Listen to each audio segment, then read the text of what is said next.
جی جناب، آپ کا خیر مقدم ہے. آپ کے سوالات کو بھی شامل کیا جائے گا اور انشاءاللہ جوابات بھی شامل کریں گے. اچھا، ہمارے ساتھ چونکہ مفتی سید زیغم علی گردیزی شاہ صاحب تشریف فرما ہے تو اپنے موضوع پر کنٹینیو کرتے ہیں، پھر آپ کے جوابات کو بھی انشاءاللہ آپ کے سوالات کو بھی شامل کریں گے. اچھا، کہا جاتا ہے تکبر اور بہادری میں کیا فرق ہے حضرت؟ اگر کوئی شخص جو ہے تکبر نہیں کر رہا، اللہ نے اس کو مال و متاع سے نوازا ہے، تو کہا جاتا ہے بزدل آدمی ہے، تو ڈرپوک آدمی ہے، بہادر آدمی نہیں ہے.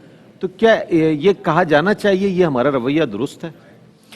رئیس بھائی، ہمارے معاشرے کا المیہ یہ ہے کہ کسی بھی خوبی کو سراہنے کے بجائے اس کو اتنا، جو خوبی اور خیر کا معاملہ کرنے والا، اس کو اتنا ڈیگریڈ کیا جاتا ہے اور اس کی اتنی حوصلہ شکنی کی جاتی ہے کہ وہ کسی نہ کسی طور پر وہ بھی اسی شر کی طرف آمادہ ہو جائے. اور یہی ایک مثال اس کی ہے کہ اگر کوئی کسی معاملے میں عاجزی انکساری کا معاملہ کرتا ہے یا کسی عفو درگزر کا معاملہ کرتا ہے تو اس کو بزدلی کے طعنے دیے جاتے ہیں، جبکہ اس کے مقابلے میں اگر کوئی بدلہ لینا، کسی پر ظلم و زیادتی کرنا یا کوئی اس طرح کے جو ان معاملات میں اگر کوئی جری ہوتا ہے تو اس کی تعریف و توصیف کی جاتی ہے کہ ہاں اس نے بڑا کمال کر دیا. بہادری ایک الگ چیز ہے اور بہادری کا وصف یہ ایک خوبی والا وصف ہے، اور اس کے مقابلے میں تکبر کو اگر دیکھیں تو یہ شر والا اور اللہ رب العالمین کی نافرمانی اور ناراضگی والا ایک بدترین وصف ہے جس سے متعلق اس سے ماقبل کلام ہوا. تو اور پھر کسی کو معاف کرنا، اس کی تو آپ صلی اللہ علیہ وسلم نے تاکید فرمائی. قرآن کریم میں درجنوں آیات مبارکہ ہیں جس میں یہ تاکید فرمائی گئی.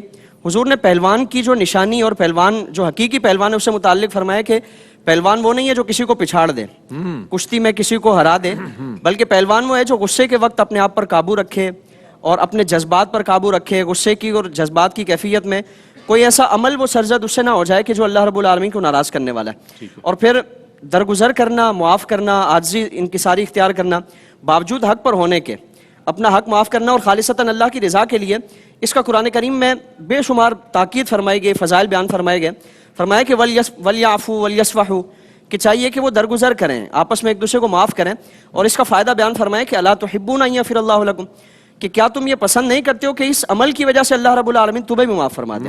یعنی تم اگر کسی کو معاف کرو گے تو اللہ رب العالمین بروز قیامت جب تم معافی کے طلبگار ہوگے اور تم حاجت مند ہوگے، تمہیں اس وقت معافی چاہیے ہوگی تو اللہ رب العالمین اس عمل کی وجہ سے تمہیں معاف فرما دے گا. اور آپ صلی اللہ علیہ وسلم کی کثیر حدیث ہے.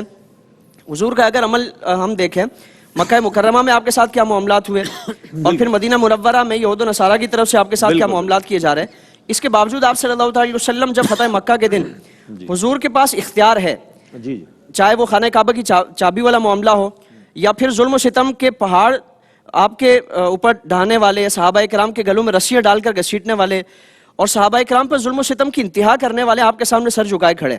آپ صلی اللہ تعالیٰ علیہ وآلہ وسلم نے ان سے دریافت فرمایا نا کہ تم مجھ سے کیا توقع کرتے ہو؟ عرض کیا رسول اللہ، آپ کریم ہیں، کریم کے بیٹے ہیں. تو فرمایا کہ جاؤ، جو یوسف نے اپنے بھائیوں کے ساتھ معاملہ کیا، حضرت یوسف علیہ السلام نے، میں بھی وہی تمہارے ساتھ معاملہ کرتا ہوں کہ لا تثریب علیکم اليوم، کہ تم پر آج کوئی مواخذہ نہیں ہے، اللہ رب العالمین کی رضا کے لیے تمہیں معاف فرما دیا. کیا کہنے، سبحان اللہ. اور ہم فتح مکہ کے حوالے سے مفتی صاحب نے کیا اچھی مثال دی، عفو درگزر سرکار علیہ السلام کا، شاندار. اچھا، کالر کو شامل کرتے ہیں. السلام علیکم. السلام علیکم. وعلیکم السلام سر، میں مکہ سے بات کر رہا ہوں، گلزار احمد. ماشاء اللہ، سوال بتائیے گا. ہاں، سوال یہ ہے سر، یہ دکان ہے کی زکوٰۃ دینی پڑتی نہیں دینی پڑتی؟ ایک سوال یہ ہے. اچھا. اور ایک پلاٹ پڑے ہیں جی، پلاٹوں کی زکوٰۃ کیسے دیں؟ بیچ کے دیں یا پہلے دیں؟ اچھا، صحیح ہے. دکان کی زکوٰۃ اور پلاٹ کی زکوٰۃ کے حوالے سے آپ کا سوال ہے. ایک اور کالر ہے. السلام علیکم. وعلیکم السلام، محمد شفیق ملک لاہور سے بات کر رہا ہوں. جی ملک ہماری صاحب. مسجد میں غسل کے لیے واش روم نہیں ہے، ٹوائلٹ ہے لیکن واش روم نہیں ہے. اچھا. تو ایسی صورت میں جو اعتکاف میں بیٹھنے والا اپنے گھر آ کے غسل وغیرہ کر سکتا ہے یا نہیں؟ ٹھیک ہے، شامل کرتے ہیں آپ کے سوال کو بھی. جی مفتی صاحب.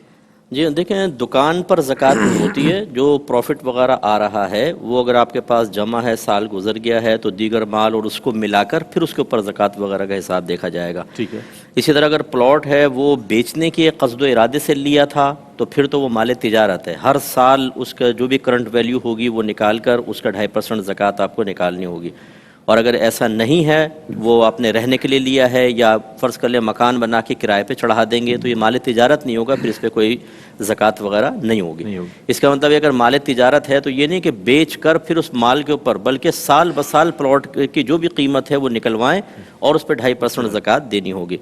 اگر مسجد میں غسل خانہ نہیں ہے تو پھر ٹھنڈک کے لیے غسل کے لیے تو باہر نہیں نکل سکتے، نکلیں گے تو اعتکاف فاسد ہو جائے گا۔ ہاں اگر کسی پہ غسل واجب ہو جائے تو قریب ترین جو گھر ہے اپنا ہو یا رشتہ داروں کا، وہاں جا کے غسل کر کے واپس آ سکتے ہیں۔ ٹھیک ہے، 2 کالرز ہیں ہمارے ساتھ۔ السلام علیکم۔ وعلیکم السلام جی قبلہ، میرا سوال ہے مفتی صاحب، مفتی اکمل صاحب سے کہ کیا کوئی مرد اپنے غیر کف عورت سے شادی کر سکتا ہے یا اپنے ہم کف عورت سے شادی کر سکتا ہے؟ شریعت میں اس کا کیا؟ اچھا، ذرا سا آپ مائک اگر دور کر کے بات کریں گے نا تو بہت اچھی آواز آئے گی، آواز بہت اچھی قبلہ، ہے۔ میرا مفتی صاحب اکمل صاحب سے سوال ہے کہ کیا کوئی مرد اپنے ہم کف عورت سے شادی کر سکتا ہے یا غیر کف عورت سے بھی شادی کر سکتا ہے؟ شریعت میں اس کا کیا؟ اچھا، کفو سے شادی کر سکتا ہے۔ اچھا، ایک اور کالر ہے ہمارے ساتھ۔ السلام علیکم۔ 12 روپے پہ جائے گا اس میں 2 جی جناب، السلام علیکم۔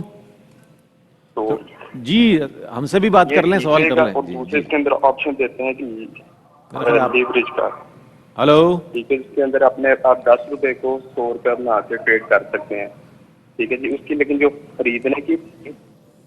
اچھا چلیں، کوئی بات نہیں، دوبارہ کچھ کیجیے، جو سوال پہنچ گیا اس پر میں اچھا، یہ غیر شاید کہہ رہے ہیں کہ مرد غیر کفو میں نکاح کر سکتا ہے کہ غالباً یہ ہے۔ اچھا، مردوں کے سلسلے میں کفو کا کوئی اعتبار نہیں ہوتا، اچھا، وہ ارذل لڑکی سے بھی کر سکتا ہے۔ یہ عورت کے سلسلے میں ہوتا ہے کہ بچے اگر از خود اپنا نکاح کرے اور غیر کفو میں کرے۔ غیر کفو کا مطلب کسی ایسے شخص سے نکاح کرنا جو اس کے خاندان والوں کے لیے کسی بھی حوالے سے باعث شرم و عار ہو، ٹھیک ہے، تو وہ از خود لڑکی کا کیا ہوا نکاح مفتہ بھی قول کے مطابق نافذ ہی نہیں ہوتا، اور پہلے قدیم قول کے مطابق نکاح تو ہو جاتا ہے لیکن ولی کی اجازت پر موقوف ہوتا ہے۔ یہ حالات کے اعتبار سے فتویٰ مختلف اقوال پہ ہو سکتا ہے، لیکن ابھی جو عوام کو مفتہ بھی قول بتایا جاتا ہے وہ یہی ہے کہ ایسا نکاح ہوگا ہی نہیں۔ تو اس لیے بچیوں کو چاہیے کہ اپنے پیرنٹس کے پہلے کریں، یا لیکن اگر وہ کفو میں نکاح کرتی ہے، ہم بچیوں کو ترغیب نہیں دے رہے، بچیوں کو اپنے ماں باپ کو فوقیت دینی چاہیے، لیکن اگر لڑکی عاقلہ بالغہ ہے تو فقہ حنفی کے مطابق اگر وہ کفو میں نکاح کرتی ہے تو ولی کی اجازت کے بغیر بھی کر سکتی ہے۔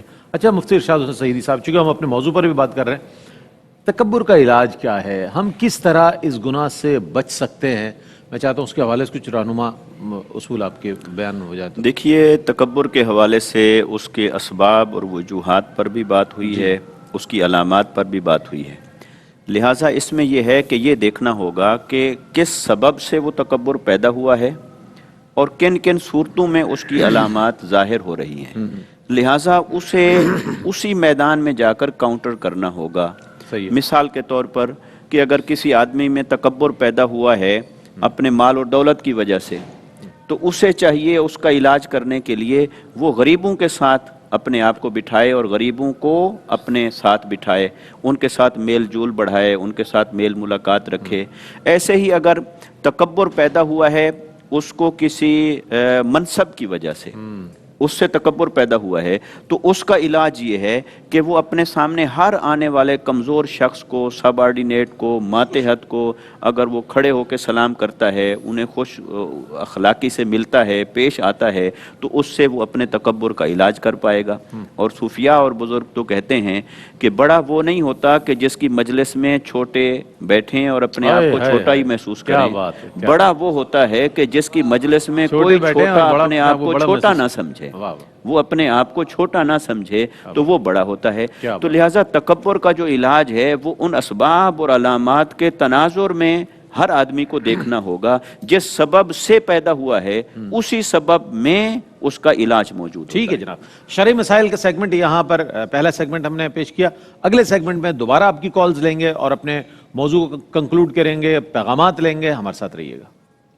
جناب، تکبر آج ہمارا موضوع ہے، شرعی مسائل یہ سیگمنٹ ہے، اس میں ہم آپ کی کالز بھی لیں گے۔ آج شب جمعہ بھی ہے اور بہترین عاجزی کا انداز تو یہی ہے کہ انسان بارگاہ رسالت مآب صلی اللہ علیہ وآلہ وسلم میں کھڑے ہو کر سر جھکا کر ادباً تعظیماً سرکار کی بارگاہ میں ہدایہ درود و سلام پیش کرتا رہے، چونکہ شب جمعہ ہے اور آج کی شب آپ کو ہمیں نصیب ہو رہی ہے۔ رمضان المبارک کا تیسرا جمعہ اللہ رب کریم ہمیں عطا فرما رہا ہے، اس پر بھی انشاءاللہ بات کریں گے۔ ایک کالر کو شامل کرتے ہیں۔ السلام علیکم۔